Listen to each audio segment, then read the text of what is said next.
ආයුබෝවන් තෙරුවන් සරණයි. ජ්‍යොතිෂයට අනුව කර්ම විපාක ගැන හොයාගත්තා. අපි ඒ විදිහට හිතමුකෝ. ඔන්න යම්කිසි කාරණාවක් නිසා හොයා ගන්නවා. කොහොම හරි අපි නිජ දෝෂ සහ ආගන්තුක දෝෂ ගැන කතා කරලා හරි ඒ කාරණාව තුළින් හරි මේ ජ්‍යොතිෂයෙන් කර්මානුරූපීව ඇතිවෙච්ච දෙයක් කියලා හොයා ගන්නවා. එතකොට මේවා සුවපත් කරන්න අවශ්‍ය වටපිටාව විශේෂයෙන් තියෙනවා. ඇස්වහ කටවහ දෝසාන්ධකාර කියලා කොටසකුත් තියෙනවා.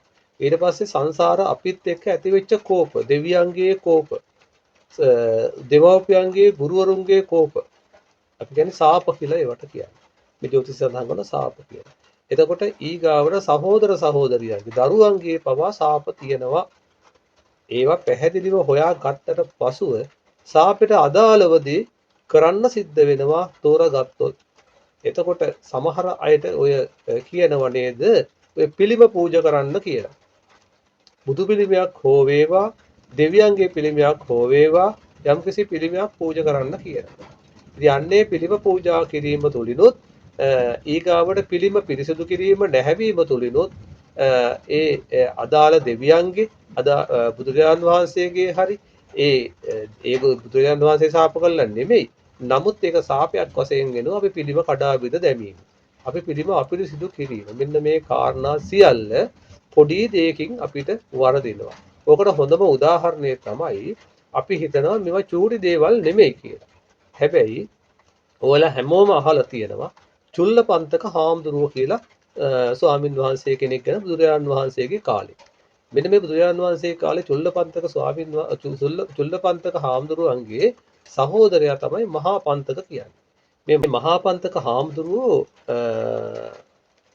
එනවා මල්ලිව එක්කගෙන ජේතවනාරාමයට ඇවිල්ලා ජේතවනාරාමේ මහානක පැවිදි කරනවා ඒ ස්වාමීන් වහන්සේලාගේ අනුදරුව ඇතු උන්වහන්සේලා ඒ තමුන්ගේ සහෝදරයව කුඩා සාමණේර කෙනෙක් වශයෙන් පැවිදි කරනවා. මේ පැවිදි කරවපු කාලවකවානුවේදී දෙනවා ගාථා පද 4ක් පාඩම් කරන්න.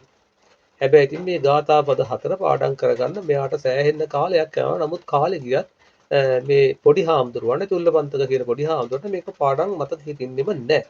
අවසානයේ චුල්ලපන්තක හාමුදුරුවන්ගේ සහෝදරයා වෙන මහා පන්තක හාමුදුරුවෝ උන්වහන්සේට කියනවා චුල්ලපන්තක දැන් ඔයාට මේ ශාසනයේ තුල ශාසනයේ ක්‍රියාකාරකම් වල නිරත වෙන්න බැරි තත්ත්වයක් තියෙනවා. ගාථා පද 4වත් පාඩම් හිටින්නේ නැති නිසා එහෙමනම් ඔයා ගෙදෙට්ට ගිහිල්ලා ගිහියෙක් වෙලා නැවත පින් දහම් කරගෙන ජීවත් වෙන්න පුළුවන් තරම් කුසල් දහම් ඒ ගිහිගේ ඉදිරියේ කරන්න කියලා මේ හාමුදුරුවන්ට අනුදැන වදාරනවා. එතකොට පොඩි හාමුදුරුවන්ට හරි දුකයි. උන්වහන්සේ හරි කැමැත්තෙන් තමයි පැවිදි වෙලා ඉන්නේ. හැබැයි ඉතින් පොඩි හාමුදුරුවෝ අඬ යන්න හදනකොට මේක දකිනවා ලෝතර අමාමෑණී බුදුරජාණන් වහන්සේ. බුදුරජාණන් වහන්සේ දැක්කට පස්සේ බුදුරජාණන් වහන්සේ වඩිනවා මේ චුල්ලපන්තක හාමුදුරුවෝ ළඟට. චුල්ලපන්තක හාමුදුරුවෝ ළඟට වැඩලා උන්වහන්සේ අහනවා ඇයි චුල්ලපන්තක අඬන්නේ කියලා. එතකොට තමයි චුල්ලපන්තක හාමුදුරුවෝ කියන්නේ ස්වාමීනි මට මේ ගාථා පද 4 පාඩම් හිතපු නැති නිසා මේ මහා පන්තක වෙන අයියා මට කියනවා දැන් ගෙදෙට්ට ගිහිල්ලා ගමේ ගිහිල්ලා පිනක් දහමක් කරගෙන ගිහි ජීවිතයක් ගත කරන්න පැවිදි ගමට සුදුසු නැහැයි කියලා. ඉතින් මෙන්න මේ කාරණාව ඇහුවට පස්සේ ලෝතර අමාමෑණී බුදුරජාන් වහන්සේ මහා කරුණාවෙන් මේ ස්වාමීන් වහන්සේ දිහා බලලා ඒ මහා කරුණාවෙන් බලලා උන්වහන්සේ අහනවා චුල්ලපන්තක මේ ශාසනයේ මහා පන්තකගේද නැත්නම් මගේද කියලා. ස්වාමීනි ඔබ වහන්සේගේ කියලා කියනවා. එහෙනම් චුල්ලපන්තක මහා පන්තක කිව්වට යන්න අවශ්‍ය නැහැ. මම කියනවා ඉන්න කියලා උන්වහන්සේ අවසර දෙනවා උන්වහන්සේට නැවතත් ඉන්න. එහෙම කරලා උන්වහන්සේ ඉරදියෙන් සුදු රෙදි කෑල්ලක් මවලා මේ සුදු රෙදි කෑල්ල අර අතර දීලා චුල්ලපන්තක හාමුදුරුවන්ගේ කියනවා මේක රජෝ හරණම් කියලා අත පිරිමදින්න කියලා. මෙන්න මේ අවස්ථාවේ උන්වහන්සේ ඒ රජෝ හරණම් කියලා පිරිමදිනකොට උන්වහන්සේ දකිනවා මේ අනිත්‍යතාවය කියන එක අර අඳුරු වෙනවා දකිනවා මේ අර සුදු රෙදි කෑල්ල අවසානයේ අවර්ණ වෙලා තියෙනවා. අන්න ඒ අවස්ථාවේ තමයි උන්වහන්සේ උතුම් සව් කෙලෙසුන් නසා රහත් භාවයට පත් වෙන්නේ. මෙන්න මේ කාරණාව යම් දවසක බුදුරජාන් වහන්සේගෙන් අහනවා ස්වාමීනි මේ මුකුත්ම ගාථාපද 4වත් පාඩම් කරන්න බැරුව හිටි චුල්ලපන්තක හාමුදුරුවෝ කොහොමද ස්වාමීනි මෙහෙම මේ தත්තෙට පත් උනේ කියලා උන්වහන්සේගේ 이르දි බලය ගැන එහෙම අහලා එහෙම අහනවා. අහුවට පස්සේ ධම්සභා මණ්ඩපයේදී බුදුරජාන් වහන්සේ දේශනා කරනවා යම් කාලයක චුල්ලපන්තක කියන්නේ ගුරුවරයෙක්.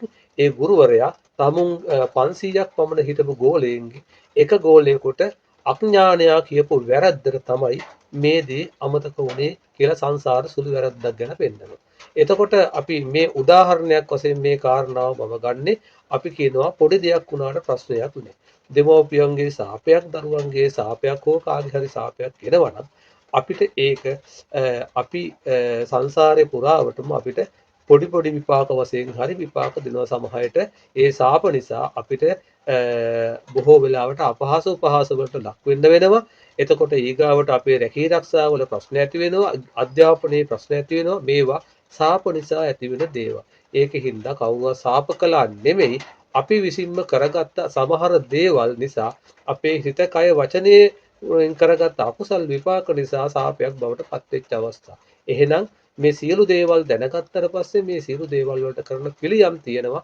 අන්නේ පිළියම් හරියාකාරව කරන්න අපි ඉදිරියේදීත් පිළියම් ගැන කතා කරනවා පුළුවන් වෙලාවට. එතකොට අන්නේ ආකාරයෙන් කුසල් ඒ කියනවා අපි මෙහෙම සාපයක් තියෙන කෙනෙකුට මේ ආකාරයෙන් හරියට මෙන්න මේ කුසලය කරන්න. බුදුරජාන් වහන්සේගේ පිළිමයක් පූජා කරන බෝධිය අමදින්න චෛත්‍ය මළුව අමදින්න චෛත්‍ය මළුව පිරිසිදු කරන්න ඒ ආදී කියනවා. ඊට පස්සේ දෙවියන්ගේ මෙන්න මෙහෙම අකුසලයක් වෙලා තිනවා දෙවියන්ට බැනලා. එහෙනම් මෙන්න මේ දෙවියන්ට මේ පුද සත්කාරي කරන්න මේ විදිහට දෙවියන්ට බාර වෙන්න ආදී ගොඩක් කාරණා අපි කියනවා.